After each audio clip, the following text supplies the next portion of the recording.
कह रहे हो कि पंजाबी जो है खतरा है, पंजाबी देश के लिए खतरा है। ये परसों 26 जनवरी मना रहे हो, पंजाब अगर पंजाबी कुर्बानी ना देते मनाते तो पिछली बार तो झांकी भी नहीं डाली थी उन्होंने पंजाब की। इतना नफरत पंजाबियों से। मैं तो ये कहता हूं अगर इनका बस चले ना बीजेपी का, ये हमारे राष्ट्रीय गीत जनगण मन में से पंजाब निकाल दें। आता है ना पंजाब सिंध गुजरात मराठा, वहां इनका पता क्या कोई और स्टेट का नाम डाल दो, ये तो पुराना हो गया। तो ये यहां तक नफरत करते हैं। पंजाब की गाड़ियां जो आती हैं, बहुत से लोग हमारा अपना बिजनेस करने के लिए आते हैं, और बहुत से लोग हमारे स्टार प्रचारक जिनके नाम दिए हुए हैं इलेक्शन कमीशन में, हमारे एमएलए भी आए हुए हैं, वो पंजाब की गाड़ियां लेके आए।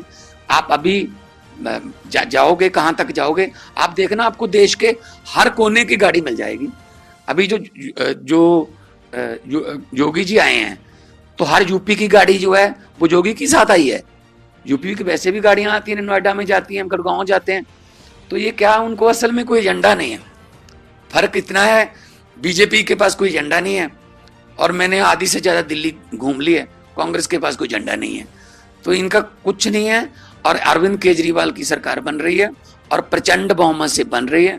यही बात इनसे बर्दाश्त नहीं हो रही। पिछले कई दिनों से लगातार अरविंद केजरीवाल जब भी पब्लिक मीटिंग में जाते हैं तो पत्थर, कहीं पे लाठियां, कहीं पे पेट्रोल जैसे तरल पदार्थ फेंके जाते हैं, कहीं पे कोई ना कोई मैन हैंडलिंग की कोशिश की जाती है, गाड़ी के पास पहुंचकर हंगामा किया जाता है। लेकिन दिल्ली पुलिस जो है वो ना तो एफआईआर लिखती है, हम अगर नाम भी बता दें कि ये नाम है उनके, तो भी वो लिखते नहीं हैं, क्योंकि उनको ऊपर से डायरेक्शन है कि अरविंद केजरीवाल को फिजिकली हार्म करना है, ताकि वो डर के बैठ जाए, वो प्रचार में ना निकले। और पंजाब पुलिस के पास बहुत एक ठोस सबूत थे, इनक्रेडिबल डाटा था, इनपुट थी कि दिल्ली में हमला हो सकता है, पंजाब में भी हो सकता है। तो पंजाब पुलिस ने अरविंद केजरीवाल जी को सिक्योरिटी दी। तो उसके बाद जब इनका ड्यूरिंग पब्लिक मीटिंग्स जब इनकी कई चालें फेल हो गई, ये तो वो बताई गई हैं जो हो गए इन घटनाएं, कई इनके फेल हो गए क्योंकि पंजाब पुलिस वहां तैनात थी, वो मुस्तैद थे, उन्होंने पहले ही रोक लिया। तब इनको, उनके आकाओं को पता चला कि ये तो गलत हो रहा है, जो हम सोचते हैं वो हो नहीं रहा। तो उन्होंने पंजाब पुलिस की सिक्योरिटी को हटाने का आदेश दे दिया। देखो, जो Z+ कैटेगरी में आता है वो देश में कहीं भी जाए उसको उस लेवल की सिक्योरिटी देनी पड़ती है। अभी यहाँ योगी जी भी पहुंच चुके हैं, अभी यहाँ राजस्थान के मुख्यमंत्री, अभी यहाँ हरियाणा के मुख्यमंत्री, मध्य प्रदेश के मुख्यमंत्री भी पहुंच चुके हैं। तो उनकी जो सिक्योरिटी है वो अपने प्रदेश से लेके आए हैं, और यहाँ भी उनको दिल्ली की पुलिस और सेंट्रल फोर्स मिलती है क्योंकि Z++ कैटेगरी के। तो ये काफी देर से साजिशें चल रही थी कि वैसे तो जीत नहीं सकते अरविंद केजरीवाल से, ना तो आप एजेंडे में जीत सकते हो, ना आप मैनिफेस्टो में जीत सकते हो, और ना लोगों के प्यार के मामले में जीत सकते हो। लेकिन उनको फिजिकली हार्म करो। वो कहते हैं ना, जब कोई पहलवान हारने लगता है तो वो गलत हथकंडे अपनाता है, कोई कान ही खा जाता है, कोई कान काट लेता है, कोई पिंच करता है, कोई गर्दन नोचता है। ये वो वाले घटिया हथकंडों पे आ गए। आप एजेंडे में लड़िए ना, लोकतंत्र है, राजनीति अलग से है, लेकिन एक बंदे की जान आप लेने तक पहुंच चुके हो, ये तो बहुत ही घटिया बात है। तो हमने चिट्ठी लिखी है इलेक्शन कमीशन को कि जो अरविंद केजरीवाल जी की सिक्योरिटी है उसको रिस्टोर किया जाए, और ताकि इसी दिल्ली पुलिस की, जिसकी वागडोर जो है वो होम मिनिस्टर साहब के पास है। हमें नहीं यकीन है इस पे, हमें यकीन नहीं है। मैं आपको एक एग्जांपल देता हूं। जब बंगाल में चुनाव हुए लोकल बॉडीज के, सरपंचों के, पंचायतों के, तो ममता बनर्जी ने मुझे फोन किया, वहां की माननीय मुख्यमंत्री ने, कि जी हमें सेंट्रल फोर्सेस पर यकीन नहीं है जो इलेक्शन करवाएंगी, क्या हमें पंजाब पुलिस अलग से दे सकते हो? मैंने कहा जी आपको कितने चाहिए आप बता दीजिए। तो 5,000 पंजाब पुलिस के हमारे फोर्सेस, अलग अलग अधिकारी, अलग अलग सिपाही हमने बंगाल भेजे। तो इन पर यकीन ही नहीं है जब किसी को, कि ये घपला करवाते हैं, ये खुद ये मेरा इलेक्शन लूट के ले जाएंगे, उन्होंने यहां तक कहा था। तो पंजाब से बंगाल में इलेक्शन करवाने के लिए हमारी पुलिस गई। चलो हमने उसका रेंट लिया, हमने कोई ऐसा नहीं कि मुफ्त में भेजा, रेंट उनका लिया। अभी दिल्ली पुलिस भी कार्यकर्ता बन गई है बीजेपी की, कि हमने इलेक्शन जितवाना हमारी जिम्मेदारी है। उनको आदेश आ गए हैं, अगर आपने फ्यूचर में तरक्की करनी है, अगर आपने बड़े अफसर बनना है, डीएम को संदेश आ गए हैं, आपको वहां ले जाएंगे, वहां ले जाएंगे, बस दिल्ली जितवा दीजिए एक बार। अरे भाई ऐसे जबरदस्ती आप कैसे दिल्ली जीत लोगे? 1.5 करोड़ से ज्यादा लोग वोट करेंगे।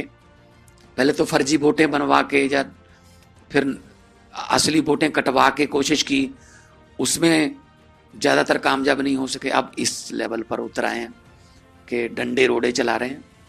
तो इसकी हम निंदा भी करते हैं, और सिक्योरिटी में किसी किस्म का लैप हो, ये बात हमने इलेक्शन कमीशन को लिखी है कि हमें फेयर ग्राउंड मिलना चाहिए।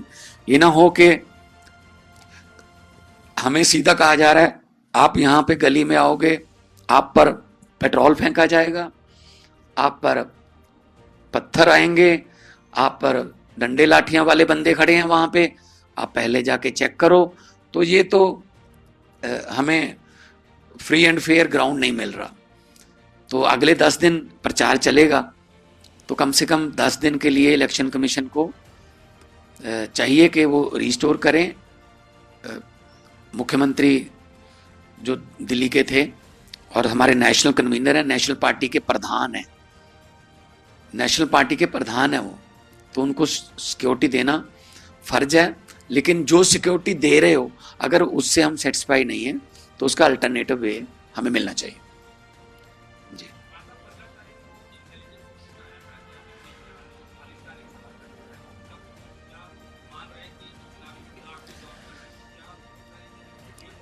जो 15 तारीख को आया था अरविंद केजरीवाल के लिए, वो हमने दिल्ली पुलिस के साथ शेयर किया था कि ये ऐसा थ्रेट है, आप हमें हमारे साथ सहयोग करें। तो तब उन्होंने थोड़ा किया हुआ, लेकिन उसके बाद ऊपर से फिर आ गया उनको रुक्का कि भाई ये काम नहीं करना, बल्कि जो पंजाब पुलिस है उसको भी हटा लो। तो हमने उनके साथ शेयर किया था सारा कुछ, जो भी इधर उधर से जो इनपुट आती हैं। तो क्योंकि 26 जनवरी का जड़ा महीना भी आ रहा है, परसों 26 जनवरी का, तो सिक्योरिटी वैसे ही टाइट रहती है। तो ऐसे दिनों को खास तौर पे गैर सामाजिक तत्व जो है वो चुनते हैं कि सिक्योरिटी का ध्यान कहीं और है, तो हम कहीं और जो है अशांति फैलाएं। तो हम नहीं चाहते कि ऐसा हो देश में। हम शांति प्रिय लोग हैं। हम तो लड़ाई की बात नहीं करते, हम तो पढ़ाई की बात करते हैं, हम तो स्कूलों की बात करते हैं, हम अस्पतालों की बात करते हैं, हम बिजली पानी की इंफ्रास्ट्रक्चर की बात करते हैं। हम ये गाली गलोच वाली तो बात ही नहीं करते। गाली गलोच वाले तो वो हैं, हर बात पे गाली देते हैं, हर बात पे वो उनका मकसद यही रहता है कि इनको गोली मार दो, इनको ये कर दो, इनको वो कर दो। वो हमारा कल्चर नहीं है, ना ही हमारी वो लैंग्वेज है। नहीं, पंजाब, एक मिनट, ये देश की राजधानी है पंजाब, यहाँ से 250-300 किलोमीटर की रेडियस में है। तो आप एयरपोर्ट पे चले जाइए अभी, तो पंजाब की गाड़ियां वहां पे आपको मिलेंगी, क्योंकि एनआरआई पंजाब से आते और जाते हैं। क्या उन सब गाड़ियों में गुंडे बैठे हैं? पंजाब में इस वक्त हरियाणा पुलिस की भी, हरियाणा नंबर की भी गाड़ियां हैं, राजस्थान नंबर की भी गाड़ियां हैं। देश के हर स्टेट से जहां लोग रहते हैं, क्या पंजाब की गाड़ियों में सिर्फ आप कह रहे हो कि पंजाबी जो है खतरा है, पंजाबी देश के लिए खतरा है? ये परसों 26 जनवरी मना रहे हो, पंजाब अगर पंजाबी कुर्बानी ना देते मनाते तो पिछली बार तो झांकी भी नहीं डाली थी उन्होंने पंजाब की। इतना नफरत पंजाबियों से। मैं तो ये कहता हूं अगर इनका बस चले ना बीजेपी का, ये हमारे राष्ट्रीय गीत जनगण मन में से पंजाब निकाल दें। आता है ना पंजाब सिंध गुजरात मराठा, वहां इनका पता क्या कोई और स्टेट का नाम डाल दो जो तो पुराना हो गया। तो ये यहां तक नफरत करते हैं। पंजाब की गाड़ियां जो आती हैं, बहुत से लोग हमारा अपना बिजनेस करने के लिए आते हैं, और बहुत से लोग हमारे स्टार प्रचारक जिनके नाम दिए हुए हैं इलेक्शन कमीशन में, हमारे एमएलए भी आए हुए हैं, वो पंजाब की गाड़ियां लेके आए। आप अभी जाओगे कहां तक जाओगे, आप देखना आपको देश के हर कोने की गाड़ी मिल जाएगी। अभी जो योगी जी आए हैं तो हर यूपी की गाड़ी जो है वो योगी के साथ आई है। यूपी की वैसे भी गाड़ियां आती हैं, नोएडा में जाती हैं, गुड़गांव जाते हैं। तो ये क्या, उनको असल में कोई एजेंडा नहीं है।